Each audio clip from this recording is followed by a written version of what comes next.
Hello students, इससे पहले हम आपको पढ़ा चुके हैं कि अम्ल वे पदार्थ हैं जो हाइड्रोजन आयन देते हैं और क्षारक वो पदार्थ हैं जो हाइड्रोक्सिल आयन देते हैं।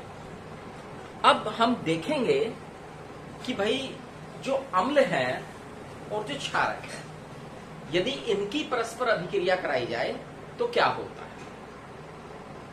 तो स्टूडेंट्स, जब भी अम्ल और क्षार परस्पर क्रिया करते हैं, वो परस्पर क्रिया करके लवण और जल बनाते हैं। क्या बनाते हैं? परस्पर लवण और जल। चूंकि इस अभिक्रिया में लवण बनता है, इस कारण से अम्ल और क्षार की जो परस्पर क्रिया है, इसे हम लवणीकरण के नाम से भी जानते हैं। जैसे मैं एक उदाहरण लूं, एक लवण है,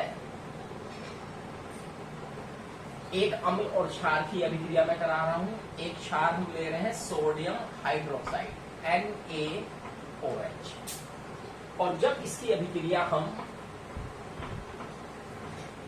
हाइड्रोक्लोरिक अम्ल के साथ कराते हैं, तो हाइड्रोक्लोरिक अम्ल इसके साथ अभिक्रिया करके, आप जानते हैं कि अम्ल में OH माइनस, इसमें H+।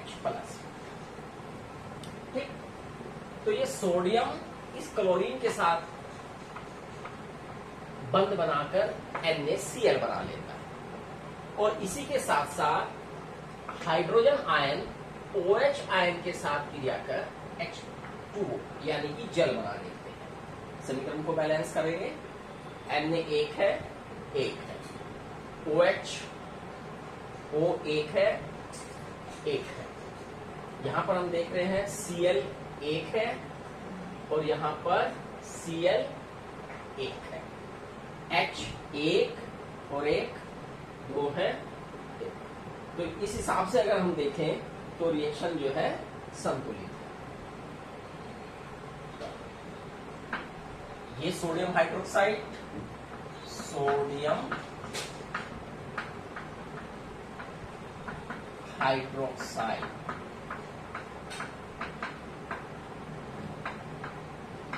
हाइड्रोक्लोरिक अम्ल।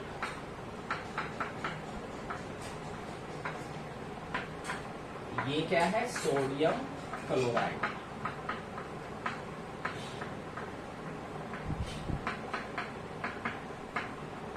और ये है जल। और स्टूडेंट्स, इस अभिक्रिया में कुछ ऊष्मा भी उत्पन्न होती है। ठीक, चूंकि इस लवणीकरण की अभिक्रिया में अम्ल के हाइड्रोजन आयन क्षार के हाइड्रोक्सिल आयन को उदासीन कर देते हैं, न्यूट्रलाइज कर देते हैं। इस कारण से इस अभिक्रिया को हम उदासीनीकरण अभिक्रिया भी कहते हैं। यानी कि अम्ल और क्षारक की जो परस्पर अभिक्रिया है, वो लवणीकरण अभिक्रिया भी है और हम उसे उदासीनीकरण अभिक्रिया भी कहते हैं। इस अभिक्रिया में हाइड्रोजन आयन और हाइड्रोक्सिल आयन, क्योंकि दोनों परस्पर एक दूसरे को उदासीन कर रहे हैं, अतः इसके फलस्वरूप कुछ ऊष्मा उत्पन्न होती है। इस ऊष्मा को हम उदासीनीकरण ऊष्मा कहते हैं। एक प्रबल अम्ल और एक प्रबल क्षार के लिए इस ऊष्मा का मान निश्चित होता है। जैसे हम देख रहे हैं, सोडियम हाइड्रोक्साइड एक प्रबल क्षार है और HCl एक प्रबल अम्ल है। तो इन दोनों की परस्पर अभिक्रिया के फलस्वरूप जो ऊष्मा उत्पन्न हुई है, इसका मान भी निश्चित है, और यह है 13.6 किलो कैलोरी।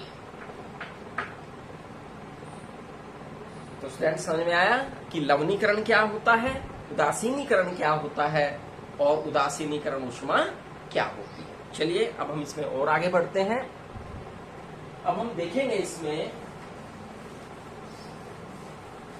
जल का आयनिक गुणनफल।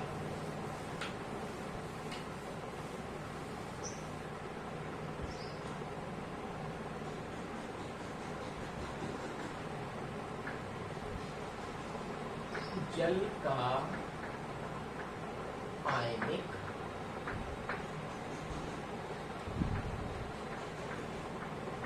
गुणनफल।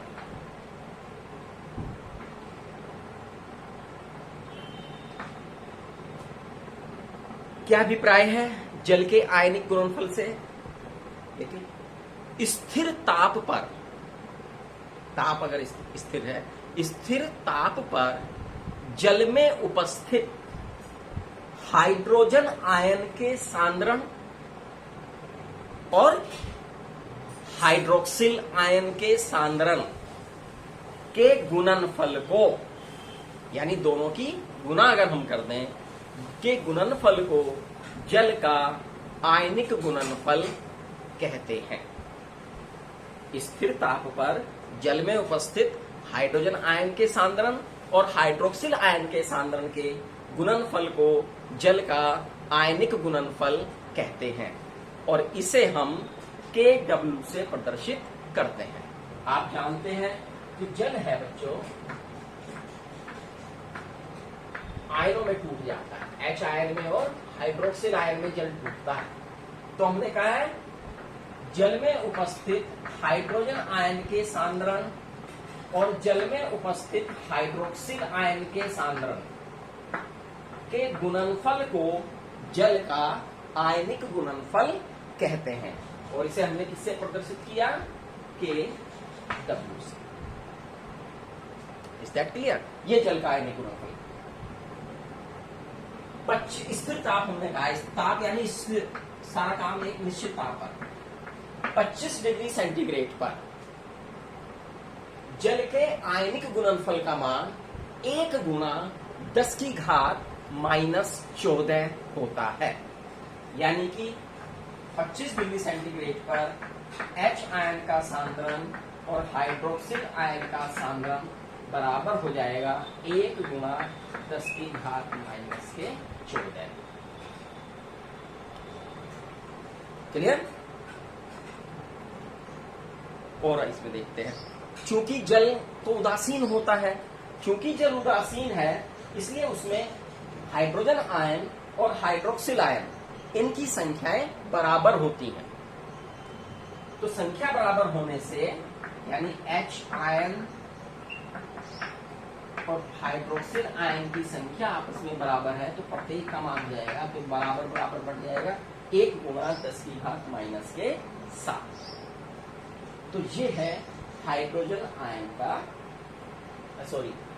जल का आयनिक गुणनफल, जिसमें हम हाइड्रोजन आयन के सांद्रण को और हाइड्रोक्सिल आयन के सांद्रण को गुणा करते हैं और ये बराबर होता है 1 गुणा 10 की घात -14 25 डिग्री सेंटीग्रेड पर जल के। अब हाइड्रोजन आयन का सांद्रण, इसे और ज्यादा डिटेल में हम देखते हैं।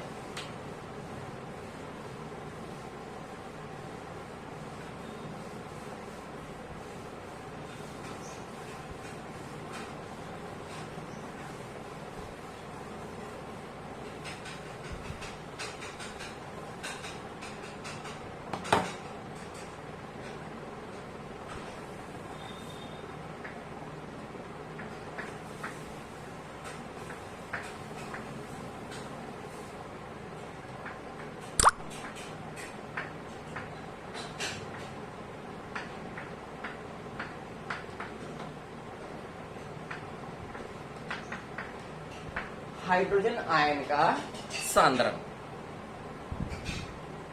हाइड्रोजन आयन के सांद्रण को व्यक्त करने के लिए सन 1909 में सोरेनसन नामक एक रसायनज्ञ ने एक अलग पद्धति दी, जिसे हम पीएच पैमाना या पीएच स्केल के नाम से जानते हैं। पीएच में पी एक जर्मनी शब्द पोटेंस, जिसका अर्थ होता है शक्ति, और H का मतलब होता है हाइड्रोजन आयन का सांद्रण। तो इस एक पैमाना प्रस्तुत किया सोरेनसन ने, उसी के आधार पर जिसे हम पीएच स्केल कहते हैं, हाइड्रोजन आयन के सांद्रण को व्यक्त करते हैं। तो अब बात आती है पीएच क्या चीज है। तो हम देखेंगे पीएच मान।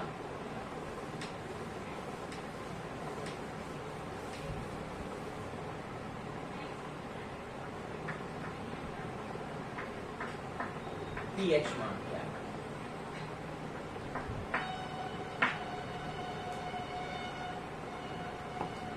अब हाइड्रोजन आयन की जो शक्ति है, जो सांद्रण है, वो किसी ना किसी इकाई में लिया जाएगा। तो यदि हम उस सांद्रण को ग्राम प्रति लीटर में लें, यानी 1 लीटर में कितने ग्राम के रूप में लें, तो क्या बनता है इसके अनुसार? इनके अनुसार हाइड्रोजन आयन के ग्राम प्रति लीटर में सांद्रण के ऋणात्मक लघु गुणक को पीएच मान कहते हैं। यानी पीएच बराबर हुआ हाइड्रोजन आयन के सांद्रण के ऋणात्मक लघु गुणक, यानी पीएच बराबर हो गया माइनस log H।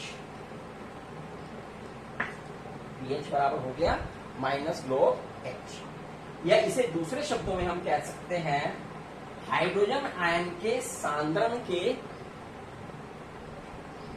व्युत्क्रम के लघु गुणक को भी पीएच कहते हैं। यानी पीएच बराबर हो जाएगा 1/log H। इन दोनों में से किसी भी रूप में हम इस पीएच मान को व्यक्त कर सकते हैं। अगर हम यहां से देखें तो H आयन का सांद्रण बराबर हो जाएगा 10 की घात माइनस के पीएच।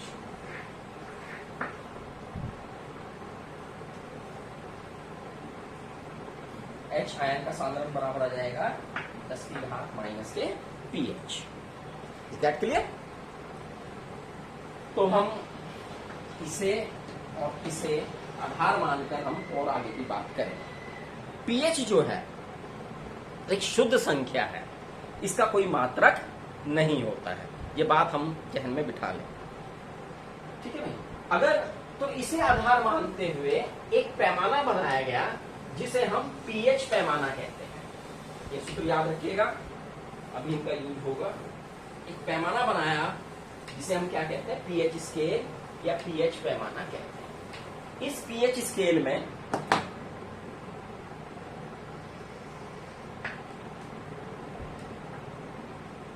पीएच मान 7, क्योंकि मैंने अभी बताया पीएच एक संख्या है।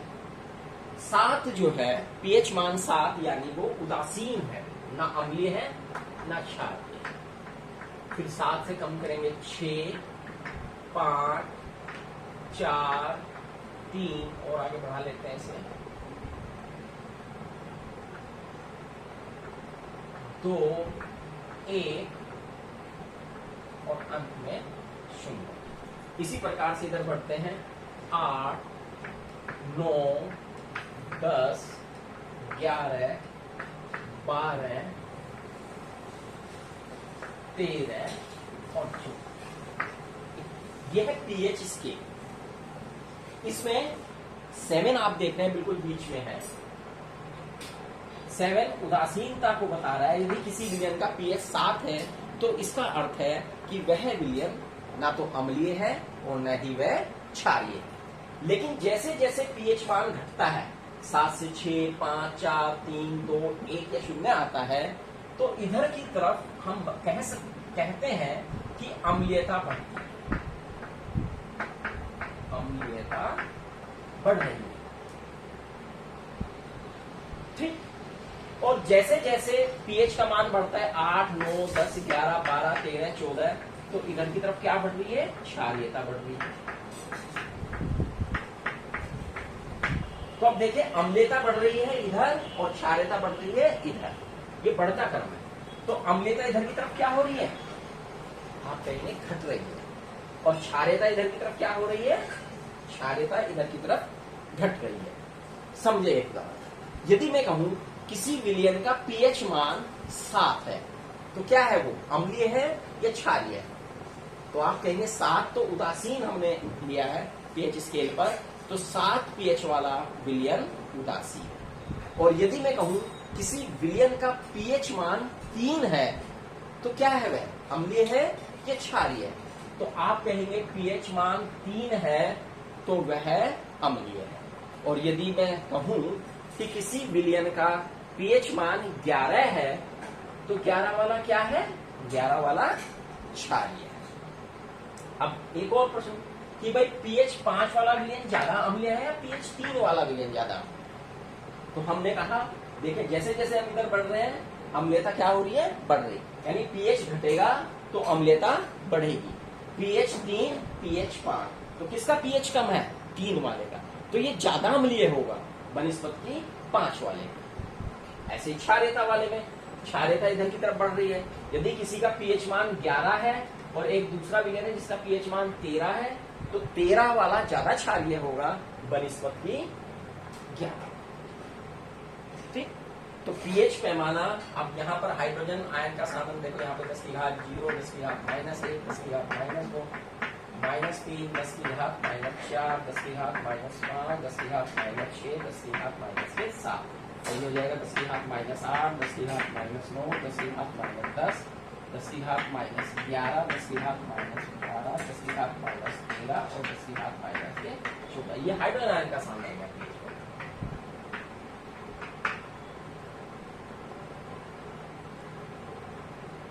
क्लियर? तो आपको पीएच मान के बारे में पता लगा होगा। तो हमने कहा है कि पीएच बराबर क्या है? पीएच बराबर है -2H।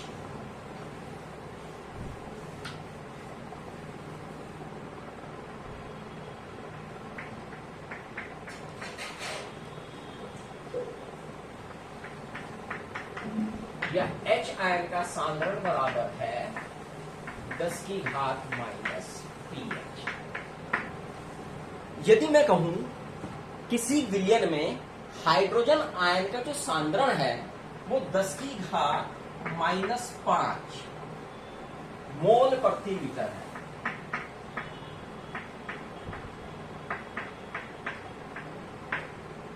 तो इसका पीएच मान ज्ञात कीजिए। तो हम दोनों में से किसी भी सूत्र से इसे ज्ञात कर सकते हैं। मैं दोनों सूत्रों से आपको सिखा रहा हूं, आपको जो सा भी सही लगे आप उससे कर सकते हैं। तो ये किसका सांद्रण है? हाइड्रोजन आयन का, यानी हम लिखेंगे हाइड्रोजन आयन का सांद्रण बराबर है 10 की घात -5 और पीएच निकालना है। तो पीएच बराबर तो ये सूत्र है, तो हम पहले इस सूत्र से देखेंगे फिर इससे देखेंगे। पीएच बराबर हो गया -log H आयन का सांद्रण, तो बराबर -log H आयन कितना है भाई? 10 की घात -5। अब लॉगरिथम में है जो घात होती है वो गुना में आती है, तो ये यहाँ आएगी, तो इस माइनस के चिन्ह के साथ होगी तो प्लस हो जाएगा, तो ये हो जाएगा 5 log 10। ठीक, और log 10 का मान कितना होता है? 1, तो ये 5 गुना 1 हो गया यानी बराबर 5, यानी इसका पीएच मान कितना हो गया? 5 हो गया। यहाँ पे लघु गुणक के कुछ नियमों का हमने इस्तेमाल किया है, प्रयोग किया है, तो ये आपको आने चाहिए थे। अब इसका सेकंड मेथड भी है भाई। हाइड्रोजन आयन का सांद्रण ये बता रहा है 10 की घात के पीएच, तो हाइड्रोजन आयन का सांद्रण कितना? 10 की घात -5 बराबर 10 की घात के पीएच। तो यहाँ से पीएच बराबर कितना आता है? 5, तो पीएच बराबर हो गया 5। तो हम इस तरह से भी कर लेते हैं, लेकिन आना आपको दोनों तरह से चाहिए, है ना, क्योंकि सैद्धांतिक रूप से भी आना चाहिए, दोनों रूप से। तो इसका सीधा सा अर्थ ये हो गया, यदि किसी विलयन का पीएच जितना भी 10 की पावर में बताएंगे माइनस में, तो हम उसका पीएच वही बता देंगे जो उसकी घात होती है। डायरेक्ट इससे भी निकलता है और इससे भी कैलकुलेशन करके निकलता है। पीएच के संबंध में और जितने संख्यात्मक प्रश्न हैं मैं इस मंडे में आपके डालूंगा और फिर उसके बाद अगली वीडियो में हम उन्हें सोल्व कराएंगे। इससे लेसन जितने भी न्यूमेरिकल्स होंगे वो हम बाद में आपके साथ डिस्कस करेंगे, उन्हें करके देखेंगे। तो चलिए अब हम आगे बढ़ते हैं पीएच से आगे। अब एक चीज आती है पीएच का दैनिक जीवन में उपयोग।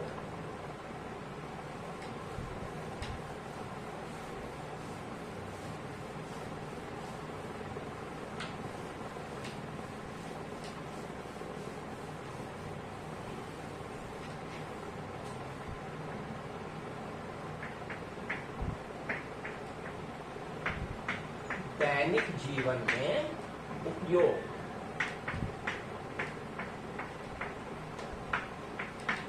ये बहुत महत्वपूर्ण है, बहुत सी बातें इससे जुड़ी हुई हैं, जरा ध्यान से हम देखें। जीवों का शरीर एक निश्चित पीएच परास में ही सक्रिय होता है, क्रियाशील होता है।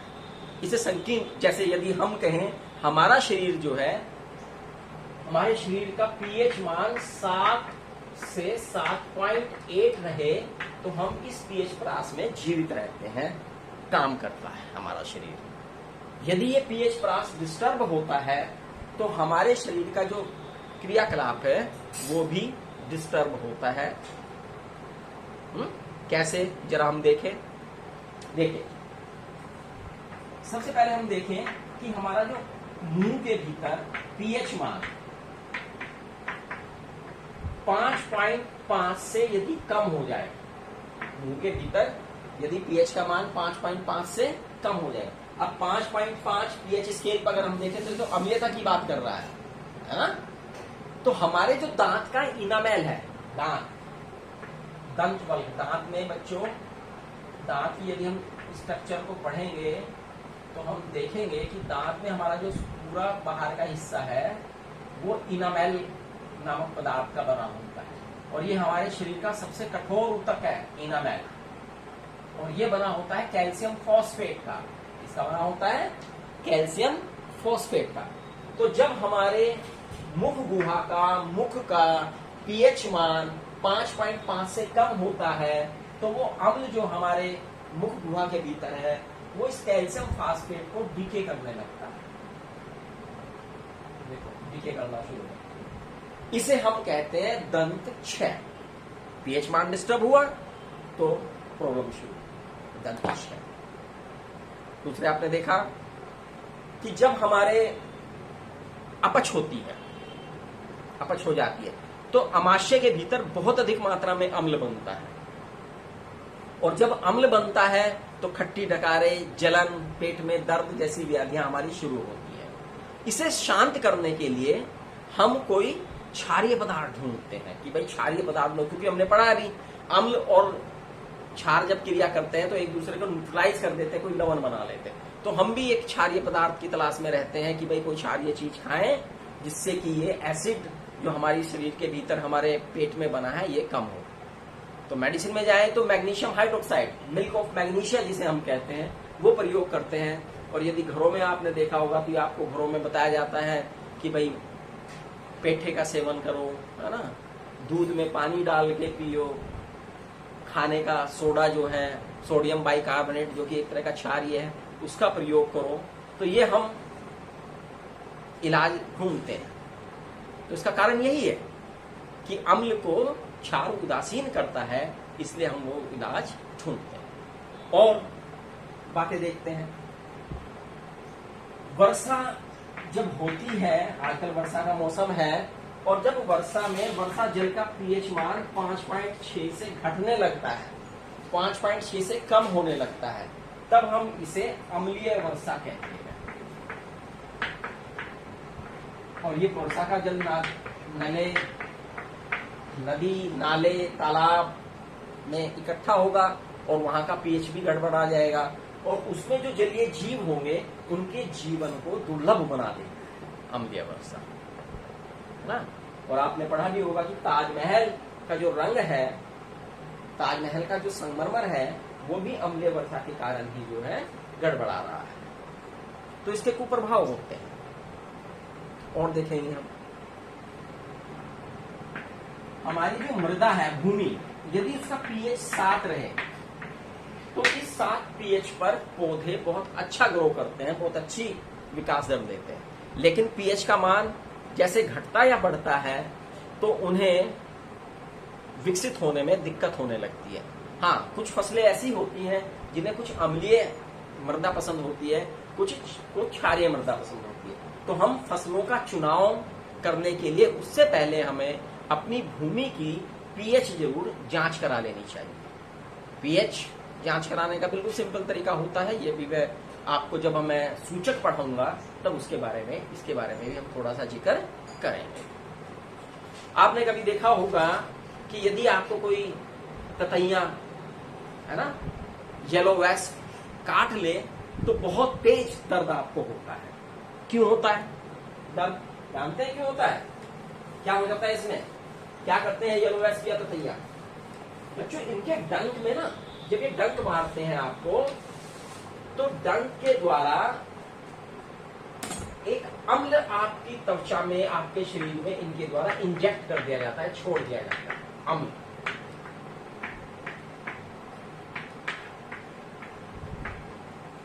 और ये होता है फॉर्मिक अम्ल, फॉर्मिक अम्ल होता है, SCOOH। और IUPAC पत्ते में नाम इसका हो जाएगा मेथेनोइक अम्ल। ये अम्ल आपकी बॉडी में इंजेक्ट कर देते हैं। कोई बर्म, ततैया, येलो वेस्ट चींटी काटती है तो बस डिपेंड करता है कि फॉर्मिक अम्ल की मात्रा कितनी उसने आपकी बॉडी में डाली। ज्यादा मात्रा डालेगी तो आपको ज्यादा परेशानी होगी, आप सूज जाता है, वहां पर तेज जलन होती है, दर्द होती है। तो क्या करते हैं ऐसे स्थान पर आराम करने के लिए आप कोई क्षारीय पदार्थ वहां पर रगड़ते हैं, क्षारीय जिसमें क्षार हो, क्योंकि अम्ल है और अम्ल को न्यूट्रलाइज कौन करेगा? क्षार। तो आप कोई क्षारीय पदार्थ जैसे बेकिंग सोडा वगैरह इस तरह का कोई पदार्थ ढूंढते हैं और वहां पर रगड़ते हैं, जिससे कि उस अम्ल का प्रभाव कम हो जाए, सूजन कम। नेटल पहाड़ी स्थानों में पाए जाने वाला एक पौधा होता है जिसमें छोटे छोटे ब्रोम बाल निकले रहते हैं। और जब हम इससे टच होते हैं, कोई प्राणी इससे टच होता है, तो ये भी मैथेनोइक अम्ल, यही वाला अम्ल उसकी त्वचा में प्रवेश करा देता है, जिससे उस व्यक्ति को बहुत जलन हो, परेशान होता है। लेकिन प्रकृति जो है बच्चों अपना संतुलन रखती है। यदि उसने अम्लीयता दी है तो वहीं पर उसका संतुलन करने के लिए क्षारीय पदार्थ भी दिए। तो जहां पर नेटल पौधा होता है वहीं पर एक डॉट नाम का पौधा भी होता है, जिसकी पत्तियों का रस क्षारीय होता है। तो अगर नेटल से आपको कांटे लगे हैं तो डाट नामक पौधे की पत्तियों का रस उस स्थान पर रगड़ने से इसका जो अम्लीय प्रभाव है वो उदासीन हो जाता है, न्यूट्रलाइज हो जाता है और हम बच जाते हैं। तो इस प्रकार से हम कह सकते हैं कि प्रकृति जो है अब अम्लीयता और क्षारीयता का संतुलन बनाए रखती है। तो ये था सूचक के बारे में, सॉरी पीएच मान के बारे में। अब हम जानेंगे इससे आगे सूचक के बारे में कि सूचक क्या होते हैं, लवण क्या होते हैं। तो ये स्टूडेंट्स हम अगली जो वीडियो डालेंगे उसमें हम इनका अध्ययन करेंगे, सूचक का और लवण का और लवणों के प्रकार का। आपने यदि मेरे चैनल को सब्सक्राइब नहीं किया है अभी तक तो प्लीज उसे सब्सक्राइब कर दें, जिससे कि जैसे ही नया वीडियो डलेगा उसका नोटिफिकेशन आपको आएगा। ठीक, तो इसी के साथ मैं अपनी बात को खत्म कर रहा हूं। धन्यवाद।